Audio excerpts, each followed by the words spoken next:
The tangled world of Palestinian politics involves much more than the bloody conflict between Israel and Hamas. There's also the intra-Palestinian antagonism that is playing a really big role. Hamas controls Gaza, and it has an ongoing conflict with Fatah, the Palestinian Authority that controls the West Bank. And today, the president of the Palestinian Authority made it clear there's no love lost between them. During a meeting with his leadership council, Mahmoud Abbas called Hamas, quote, sons of dogs, and then told them to release all the hostages, including and specifically the American IDF soldier, Edan Alexander. Every day there are hundreds of deaths. Why don't they want to hand over the American hostage? You sons of dogs. Just hand over the hostages and let's get out of this mess. Block their excuses. Sons of dogs is a very harsh insult in the Middle East. Abbas's harsh rhetoric towards Hamas may hold some serious weight as ceasefire talks apparently remain at a standstill between Israel and Hamas. The fate of that 21-year-old hostage, Edan Alexander, is still unknown tonight. Hamas claims it lost contact with the splinter terrorist cell that is holding him, although those claims are unconfirmed and that terrorist cell often lies.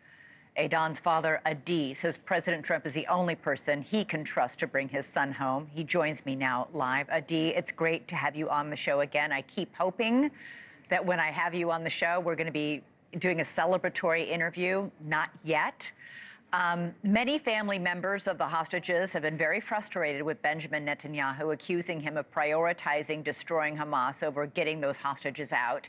Today, a member of Netanyahu's government, the powerful finance minister, confirmed those suspicions when he actually said, quote, freeing the hostages was not the most important goal of the war in Gaza. I've got to get your reaction to that. It's really heartbreaking, but really, this is the political landscape in Israel. This is what we have to deal with, and this is what makes the majority of the ruling party in Israel, and this is absolutely, this is disgrace. Yeah, I thought the same, that you would say that, actually, when I read that this afternoon. You say only President Trump can bring Edan home. Have you had contact with the Trump administration in recent weeks? Not really. I'm in touch with Steve Witkoff all the time. What we understand that everything is stuck and the hostage is in a limbo, which is not a perfect situation, as you can imagine. So we urge everybody to go back to the bargaining table, start talking again, and at least get this bridging deal out. Yeah, you're calling for Adam Boehler, who is sort of Trump's special hostage negotiator, to get involved. He's actually been incredibly successful, even just in the first 100 days of the Trump administration, in winning the release of several wrongly held Americans. To be exact, more than 40. So yeah. He was really successful.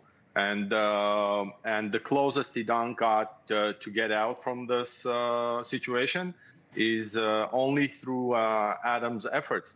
He took a lot of political hate for doing his job, but we urging Adam and the SPIA, it's a special envoy with the State Department, to keep pushing forward to release all Americans.